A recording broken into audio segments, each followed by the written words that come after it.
오늘 함께 나눌 말씀의 제목은요, 두렵고 떨림으로입니다. 두렵고 떨림으로. 여러분, 두렵고 떨림이 있어 보셨습니까? 어떨 때 두려움이 있을까요? 떨림이 있을까요? 제가 굉장히 두려움이 없어요. 참, 웬만해서 뭔가 두렵지가 않습니다. 이전에 제가 이 밴쿠버에서 한번 말씀드렸죠. 지진이 있었다고 이렇게 알람이 왔어요. 경고 알람. 그런데 제가 그때 밤이 늦어가지고 지진이 나도 난 자야 된다 그러고 잠들었습니다. 그렇게 얘기하고. 그런데 이 두렵고 떨림이라는 주제가 저에게 다시 한번 굉장히 실제로 다가오는 그런 시대를 이제 살고 있는 것 같습니다. 여러분, 그 두려움, 떨림 어떨 때 그럴까요? 여러분, 혹시 일방통행에서 내가 차로를 잘못 들어가서 이쪽으로 차가 막 달려오는데 거기를 한번 달려본 적이 있으십니까? 저는 있습니다. 저는 그때 조금 두렵더라고요. 이거 어떡하나. 우리가 그 두려움 때문에 운전하면서 내가 마음대로 아무데나 다닐 수 있지만 노란 선을 아무 때나 막 넘어가지 않죠. 신호등에서 스탑하고 빨간불이 들어오면 그 두려움 때문에 멈춰 섭니다. 왜냐하면 죽을 수 있기 때문에. 여러 가지 두려움이 있겠죠. 재정 때문에도 들어올 수 있고요. 뭐 먹고 사나? 앞으로 어떻게 사나?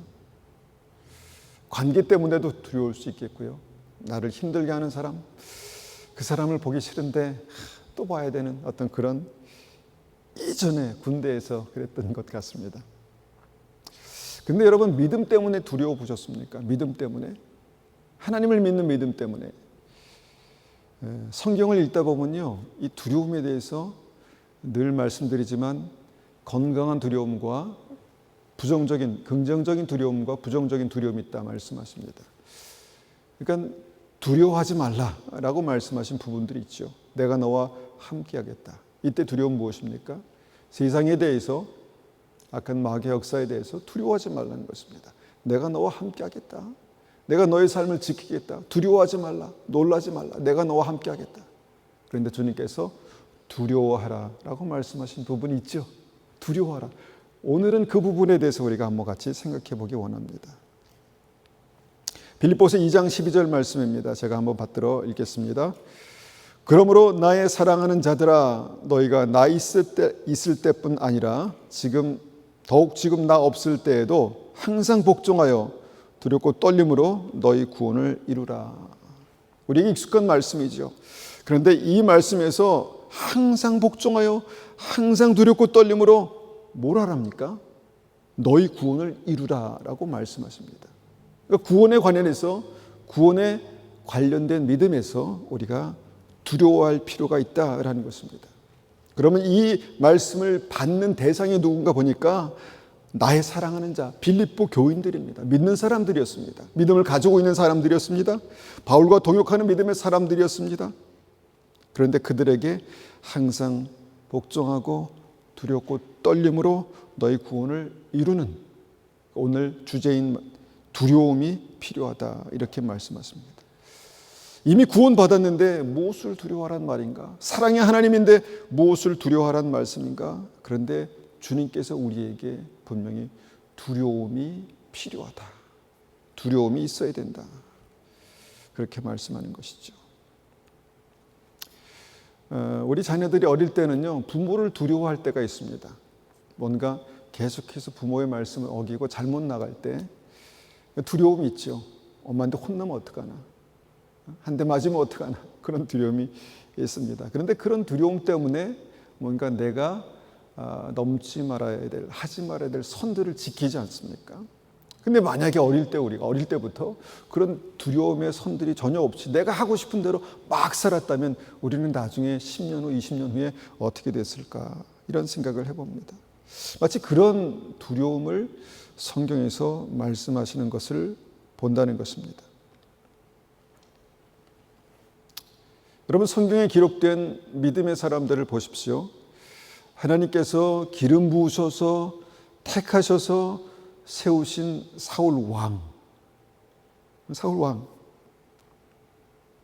하나님을 믿었지만, 택하심을 받았지만, 기름 부으심을 받고 왕으로 세움을 받았지만 결국 믿음에서 실패했다는 것 아니겠습니까? 천국에 가지 못한 것이죠.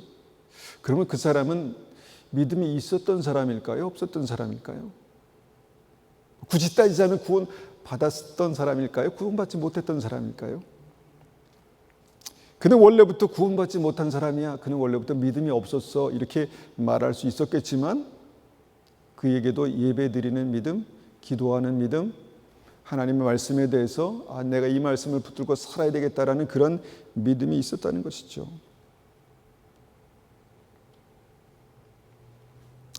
주님의 12제자로 택하심을 받은 가룟 유다,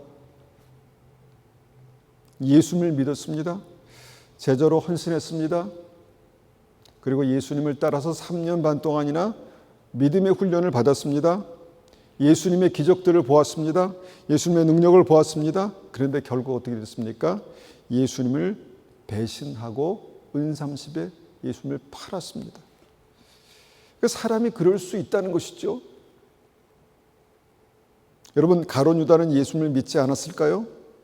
물론 그렇게 말할 수 있겠죠. 그런데 그걸 누가 어떻게 증명할 수 있겠습니까?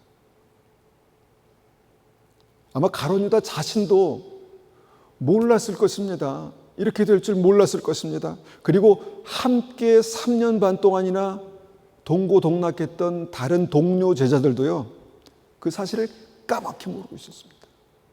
전혀 모르고 있었습니다. 자신도 몰랐고 동료들도 몰랐고 단 예수님만 아셨습니다. 예수님만. 중요한 순간마다 그에게 경고하셨죠. 그런데 결국 그 경고를 무시하고 그는 지옥으로 갔습니다. 그러면 신약 성경에 등장하는 많은 믿는 사람들은 어떻습니까? 그들이 누구죠? 유대인들과 바리새인들입니다. 그러니까 자신이 스스로가 나는 모범이 될 만한 신앙이냐라는 생각을, 확신을 가지고 있는 사람들이었습니다. 누구보다 하나님을 잘 믿는다고 확신하는 사람이었죠. 그런데 주님께서 그들을 향해서 뭐라고 말씀하셨습니까? 독사의 자식들아, 마귀의 자식들이라고 불렀습니다. 그것을 들었을 때 그렇지, 나는 마귀의 역사를 지금 막 돕고 있구나, 마귀를 섬기고 있구나, 이것을 깨달았다면, 아니면 한 번쯤이라도 그 경고하심에 대해서 내가 혹시 뭔가 잘못하고 있는 거 아니야? 라는 생각을 가졌더라면 그들은 돌이켰겠죠. 그런데 하나님과 원수된 상태에 있었던 그들은 한 사람도, 대부분, 한 사람도는 아니겠죠. 대부분 자기가 그런 믿음의 상태에 있었던 것을 몰랐다는 것입니다. 철저하게 신앙생활하고 철저하게 주의 말씀, 율법을 지키다가 지옥 갔다라는 것입니다. 왜 그들은 살아있을 때, 기회가 있을 때 이 사실을 깨닫지 못했을까요? 아마 그들에게 오늘 주제, 이 두렵고 떨림이 없었기 때문이다라고 저는 믿습니다. 그들에게 천국은 당연했습니다. 그들과 함께 하신 하나님은 너무 당연했습니다. 지금으로 말하면 구원의 확신이 너무 당연했습니다. 그런데 그들은 끝내 회칠한 무덤이 되어서 그냥 죽음으로 돌아갔습니다. 그렇다면 우리 생각해 봅니다. 뭘 어떻게 두려워하란 말인가? 뭘 어떻게 두려워하란 말인가? 한번 좀 성경을 기반으로 좀 구체적으로 믿음에 대해서 생각하면서 두려워할 게 무엇인가를 한번 생각해 봅니다. 먼저 이렇게 한번 제가 말씀드려 봅니다. 지금 내 안에 예수께서 계신 증거가 있는가? 만약 그것이 없다면 우리는 두려워해야 한다는 것입니다. 만약 내 안에 주님께서 살아계시고 역사하시고 내가 주님을 꼭 붙들고 열망하는 그런 믿음이 있는가? 그것이 없다면 두려워하라라고 성경은 말씀하십니다. 고린도후서 13장 5절 말씀 보니까 이렇게 말씀하십니다. 너희는 믿음 안에 있는가? 너희 자신을 시험하고 너희 자신을 확증하라. 무엇을 확증하라고요? 너희는 믿음 안에 있는가? 너희 자신을 시험하고 확증하라는 것입니다. 예수 그리스도께서 너희 안에 계신 줄을 너희가 스스로 알지 못하느냐? 그렇지 않으면 너희는 버리온 자니라. 여기 좀 설명이 필요합니다. 우리가 하나님과 원수되었을 때 주님께서 사랑하셨죠. 그러니까 원수되었을 때는 말은 구원받지 못했던 상태였을 때라는 것입니다. 그런데 주님께서 그 사랑을 가지고 그 사랑을 놓지 않으시고 우리를 불러주셨죠. 지금 그런 상태에 있는 사람들에 대해서 말씀하는 것입니다. 아직까지 내 안에 예수 그리스도께서 계신 줄을 스스로 알지 못하면 아직까지는 버리온 자라는 것입니다. 영영 버리온, 끝났다 이런 말이 아니라 지금 현재 상태가 그렇다는 것입니다. 그래서 그것에 대해서 내 안에 예수님께서 확인되지 않는 그 믿음, 예수님과 교통하지 않는 믿음에 대해서는 두렵고 떨림이 필요하다는 것입니다. 여러분, 목사인 저도 때로는 하나님의 임재가 정말 확실하게 느껴지고 하나님의 기름 부으심이 확실하게 느껴지고 몸으로도 마음으로도 영으로도 확실하게 느껴질 때가 있습니다. 그런데 그렇지 않을 때도 있습니다. 그렇지 않을 때 하나님 앞에 간절히 구하죠. 하나님 나와 함께 계십니까? 내 안에 역사하십니까? 말씀하십니까? 그때 두려움이 있습니다. 여러분, 뭘 두려워해야 합니까? 주님께서 내 안에 계시기 때문에 내가 어떤 삶으로 나타나야 된다는 것입니까? 예를 들면 그런 것이죠. 혹시나 내가 죄를 범하면서 아무렇지도 않다면, 습관적으로 죄를 범하면서 그것이 계속 반복되는데도 나는 괜찮다면, 나는 믿음이 있고 난 구원의 확신이 있기 때문에 별로 그게 그다지 그렇게 나의 삶에 큰 갈등을 일으키지 않는다면 두려워해야 합니다. 두렵고 떨림이 필요합니다. 왜 그렇습니까? 마태복음 10장 28절에 이렇게 말씀하십니다. 몸은 죽여도 영혼은 능히 죽이지 못하는 자들을 두려워하지 말고 오직 몸과 영혼을 능히 지옥에 멸할 수 있는 이를 두려워하라. 여러분도 아시다시피 제 동생이 먼저 이제 하늘나라로 갔지요. 근데 동생이 가기 전에 2년 전까지만 해도 전혀 예상도 못했습니다. 그리고 급격하게 몸이 안 좋아지고 그렇게 됐을 때 그 마지막 순간까지도 간절히 주님을 붙드는 그 믿음을 가지고 감사하게도 동생이 이제 하늘나라로 먼저 갔는데, 여러분, 만약에 그 순간에 그 믿음이 회복되지 않으면 어떻게 될까요? 정말 우리의 인생, 아무것도 아닌 인생, 짧은 인생, 이 인생을 살아가면서 이 두려움 없이 산다는 것은요, 브레이크 없는 고성능 스포츠카를 모는 것과 같다는 생각을 합니다.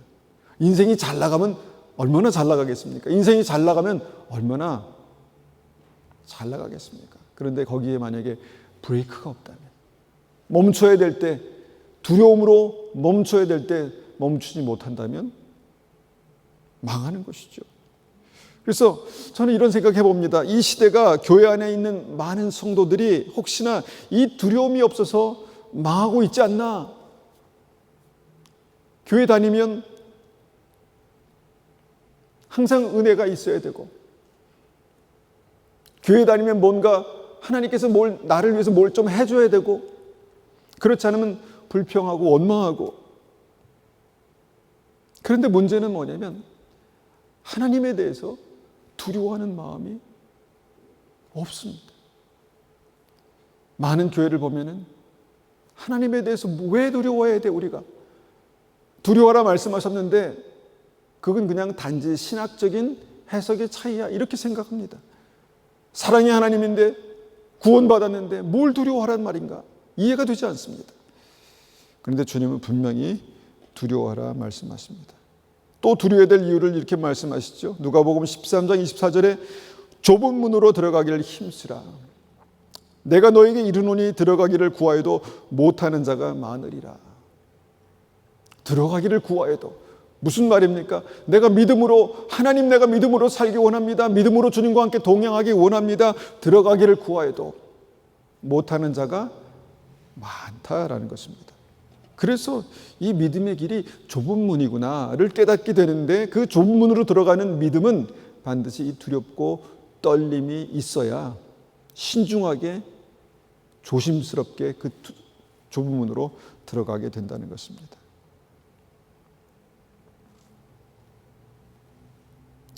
여러분, 이 말씀에서 들어가려 해도 못하는 자들, 이 사람들은요 분명히 예수님을 부인하는 불신자들이 아니라는 것입니다. 내가 믿음이 있다고 생각하는 사람들이라는 것입니다.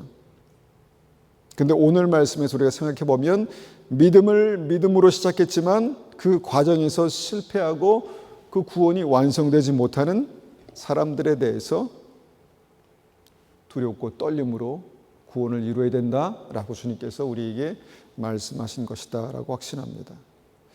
그러면 들어가기를 구해도 못하는 자, 그들이 왜 그랬을까를 한 번 더 생각해 보는 것이죠. 그것에 대해서 마태복음 7장 21절에 이렇게 말씀하십니다. 나더러 주여 주여 하는 자마다 다 천국에 들어갈 것이 아니요 다만 하늘에 계신 내 아버지의 뜻대로 행하는 자라야 들어가리라. 주님, 힘들 때마다 주님 도와주세요. 주님의 은혜가 필요합니다. 주님 붙들어 주세요. 주여 주여.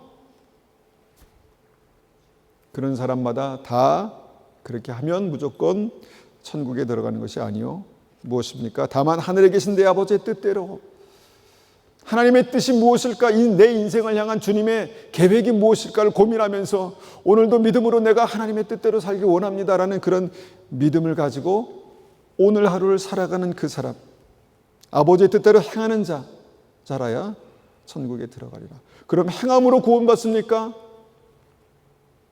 행함으로 구원받는 건 아닙니다. 믿음으로, 오직 믿음으로 구원받습니다. 그런데 무엇입니까? 오직 믿음. 그 믿음은 반드시 삶의 행함으로 나타나게 된다는 것이죠. 저는 이것을 이전에 믿음의 무게라는 단어로 그렇게 말씀드렸습니다. 믿음의 무게. 우리에게 어떤 가이드라인이 있어도요, 그것이 무겁게 다가올 수도 있고 그렇지 않을 수도 있습니다. 한국의 이 뉴스를 보면 한국에서는 경찰을 우습게 생각합니다. 막 경찰 뭐 이렇게 제재하면 멱살을 잡고 경찰하고 싸우더라고요. 뭐 캐나다도 약간 좀 그 정도는 아닌 것 같은데, 미국에 여러분 경찰하고 멱살을 잡고 싸운다? 어휴, 두들겨 맞습니다, 당장. 그러니까 이제 그 미국이나 그런 데서는 어떤 공권력에 대해서, 경찰에 대해서 뭔가 좀 두려운 마음이 있는 것이죠. 그러니까 이게 이제 어떤 무게라는 것입니다. 그 공권력의 무게. 그런데 우리가 동일하게 믿음에도 그런 무게가 있다는 것입니다. 믿음이 가볍지 않습니다. 믿음으로 사는 삶이 가볍지 않다는 것이죠. 믿음의 책임에 대해서, 결단에 대해서, 헌신에 대해서, 의리에 대해서 믿음의 무게가 있다는 것입니다. 그래서 그 믿음으로 이렇게 살다 보면 어떻게 나타나는가 보면은 마태복음 7장 20절에 열매로 나타난다는 것입니다. 그렇게 믿음으로 하루하루, 믿음으로 무겁게, 두렵고 떨림으로 진지하게, 진중하게, 신중하게 살다 보면 그 삶에 분명하게 나타나는 믿음의 결과가 있는데, 그것을 열매라고 그렇게 말합니다.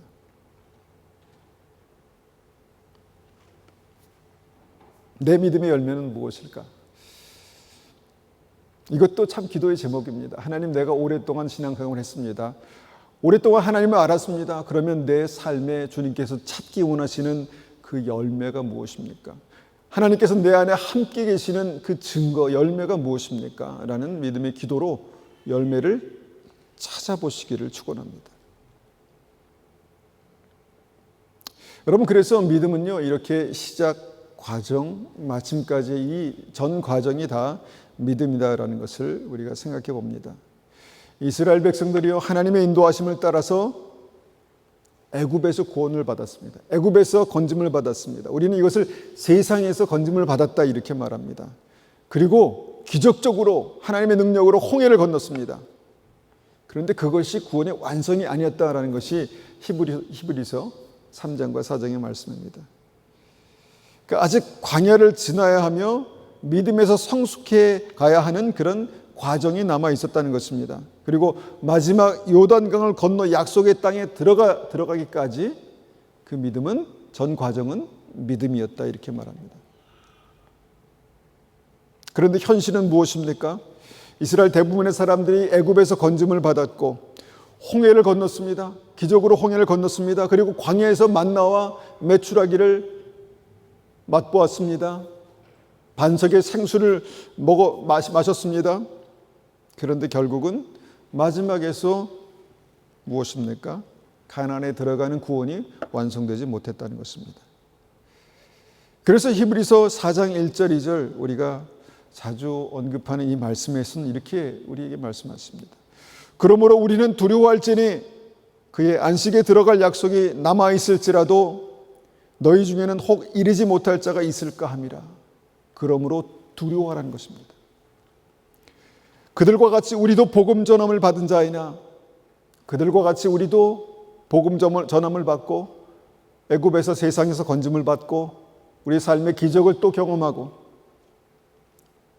그들과 같이 우리도 복음 전함을 받은 자이나 들은 바 말씀이 그들에게 유익하지 못한 것은, 그들이 복음을 들었지만 그것이 유익하지 못한 것은 듣는 자가 믿음과 결부시키지 아니함이더라. 듣는 자가 그 말씀을 삶 속에서 믿음으로 열매로 그렇게 나타내지 못했다라는 것입니다. 그래서 두렵고 떨림으로 너희 구원을 이루라 말씀하신 것이죠.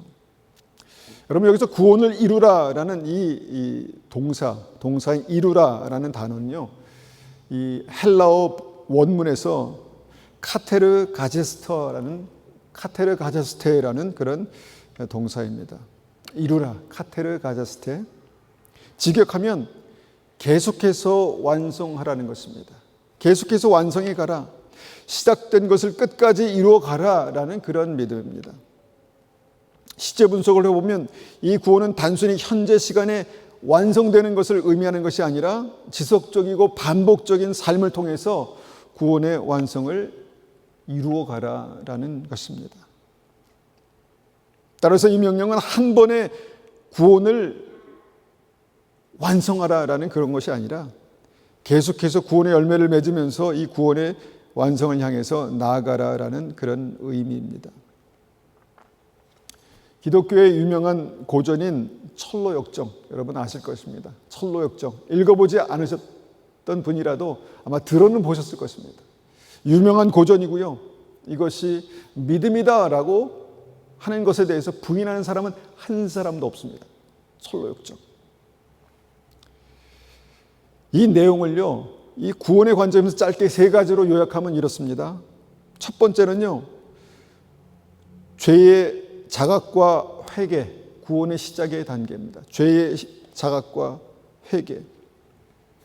주인공 크리스천은요, 자신의 고향인 멸망의 도시, 거기에 임박한 심판과 자신이 지은 죄의 짐 때문에 절망하면서 이를 벗어나기 위해서 믿음의 여정을 시작합니다. 바로 하나님을 믿음으로 출애굽하는 그런 단계를 말하는 것이죠. 두 번째, 고난과 시련을 통한 성화의 과정을 말합니다. 크리스천은 순례 중 절망의 수렁, 세상의 현자, 와이즈맨, 허영의 시장, 의심의 성 등 수많은 장소, 고난과 영적 시련을 그곳에서 겪게 됩니다. 이런 곳에서 그는 믿음을 발견하고 하나님을 발견하게 됩니다. 그래서 이것을 구원을 이루어가는 과정, 그 과정에서 맞이하게 되는 유혹과 고통이 있다라는 것을 그렇게 기록하고 있습니다. 이 과정이 바로 이스라엘 광야, 우리 인생의 광야 40년과 같은 그런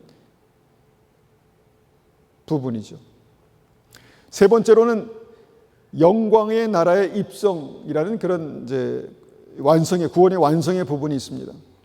크리스천이 모든 어려움을 이겨내고 이제 강을 건넙니다. 바로 요단강을 건넌 것이죠.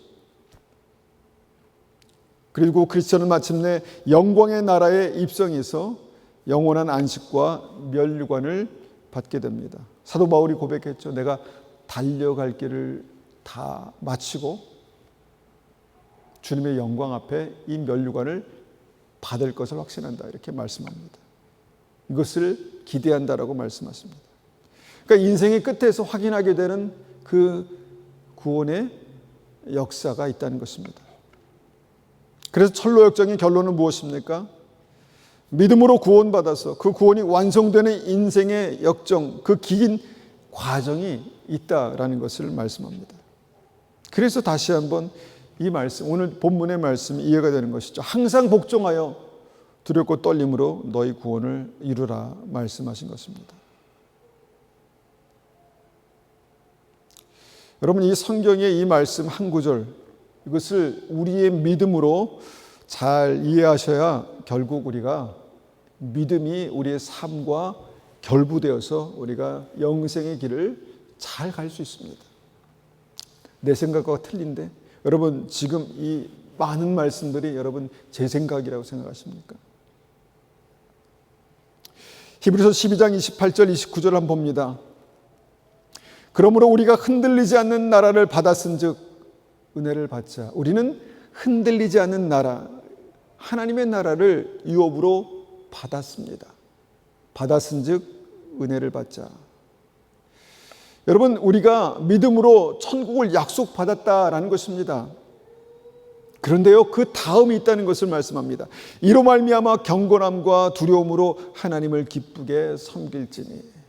자, 그 다음에 경건함과 두려움으로, 또 두려움을 말하죠. 하나님을 기쁘게 섬길지니. 여러분, 두려움은 공포가 아닙니다. 두려움은요, 믿음의 무게입니다. 두렵고 떨림으로 기뻐한다. 다윗이 법궤를 맞이하면서 그가 두렵고 떨림으로 그 앞에 춤을 췄다, 그렇게 말합니다. 두렵고 떨림으로 추는 춤은 무엇일까 궁금하기도 하지만 여러분 스스로 경험해 보시기를 축원합니다. 경건함과 두려움으로 하나님을 기쁘게 섬길지니 우리 하나님은 소멸하는 불이십니다. 우리 하나님은 소멸하는 불이십니다. 하나님은 은혜고 영생이고 생명이시기도 하지만 하나님은 소멸하는 불이시기도 하시다라는 것입니다. 베드로전서 1장 17절에 이렇게 말씀하시죠. 외모로 보시지 않고 각 사람의 행위대로 심판하시는 이를 너희가 아버지라 부른즉 너희가 나그네로 있을 때를 두려움으로 지내라. 너희가 광야를 지날 때 두려움으로 지내라. 두렵고 떨림으로 구원을 이루어가라. 이렇게 성경은 계속해서 우리에게 말씀하고 계시는 것입니다. 외모로 보시지 않고 각 사람의 행위대로 심판하시는, 이것을 많은 사람들은, 어떤 사람들은 행위로 구원받는다고 말한다 이렇게 얘기하지만 절대로 그게 아닙니다. 진짜 믿으면 삶으로 그 믿음이 나타나게 되어 있습니다. 진짜 하나님을 믿으면 그 삶 속에 진짜 하나님이 역사하십니다.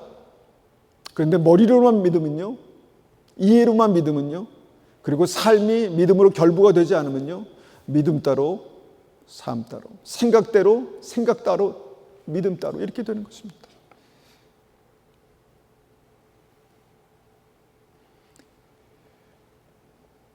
여러분, 야고보서에서도 말씀하지 않습니까? 행함이 없는 믿음은 죽은 믿음이다. 행위로 구원받는다는 얘기가 아니고요, 믿음으로, 오직 믿음으로 구원받는데 그 오직 믿음이 진짜면 삶에서 반드시 나타나게 된다는 것입니다. 우리 안에 예수님의 생명은요, 저기 밑바닥에 숨겨져 있지 않습니다.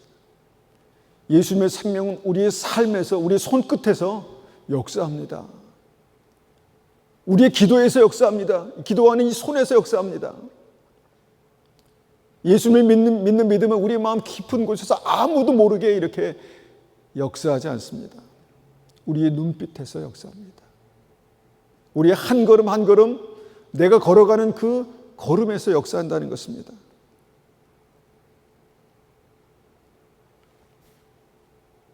성경은 이 믿음의 걸음이 어떠한가에 대해서 계속해서 조명해 보라고 말씀하십니다. 마태복음 25장에 열처녀의 비유, 우리가 귀가 따갑도록 들었죠. 10명의 사람들이, 처녀들이 다 주님을 기다렸습니다. 다시 오실 주님을 기다렸습니다. 그런데 그 중에 5명이 실패했습니다. 왜 그랬습니까? 그에게 생명의 등불이 꺼져가고 있다는 사실을 몰랐고, 마침내 그것이 꺼졌을 때는 아이고 큰일 났구나. 근데 그때는 이미 늦었다는 것입니다. 여러분, 모든 말씀들이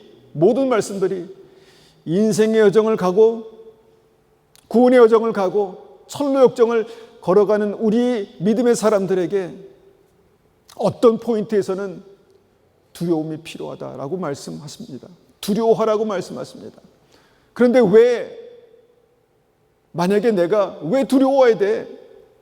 그 믿음이 아니야 라고 계속해서 고집한다면 우리는 그 두려움의 실체를 우리 인생의 끝에서 경험하게 될 것입니다. 그래서 지금 그 두려움이 무엇인가에 대해서 발견하라는 것입니다. 왜 두려워해야 되는가에 대해서 믿음으로 발견하라는 것입니다.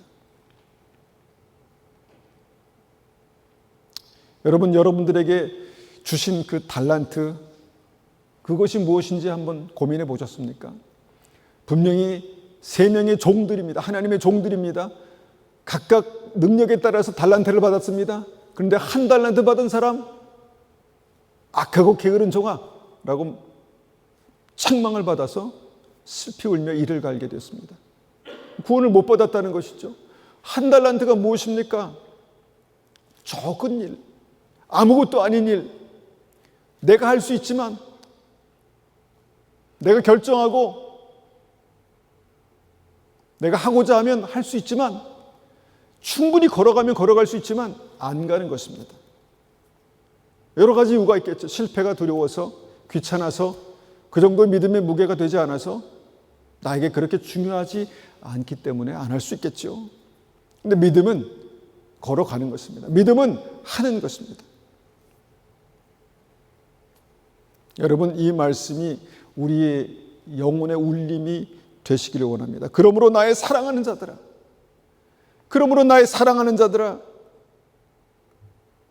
너희가 나 있을 때뿐만 아니라 지금 나 없을 때에도, 하나님이 나의 삶 가운데 경험될 때나 하나님이 나의 삶 가운데 경험되지 않을 때에도 항상 일관성 있게, 진지하게, 항상 복종하여 두렵고 떨림으로 너의 구원을 이루어가라는 것입니다. 오늘 하루의 시간 한 걸음 한 걸음이 주님을 향해서, 구원을 향해서, 영원한 하나님의 나라에 대해서 사모하는 믿음으로 걸어가라는 것입니다.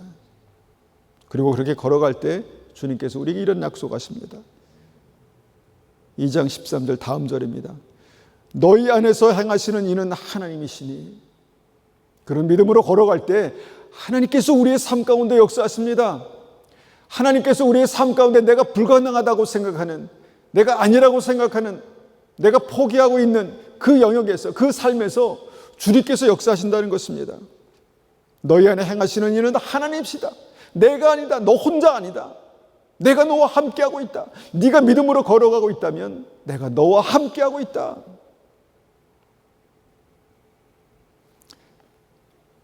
너희 안에 행하시는 하나님이시니 자기의 기쁘신 뜻을 위하여 너에게 소원을 두고 행하게 하시나니. 하나님께서 여러분 한 분 한 분의 삶에 대해서 하시는 바, 간절히 바라시는 바가 있습니다. 여러분, 그 소원이 뭘까요?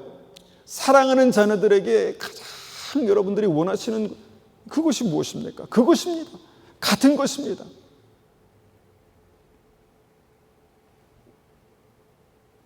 여러분, 저와 우리 한 분 한 분의 삶 가운데 이런 믿음으로 이런 마음으로 역사하시는 하나님께서 살아계십니다. 우리 안에 소원을 두고 역사하십니다. 우리 인생은 짧습니다.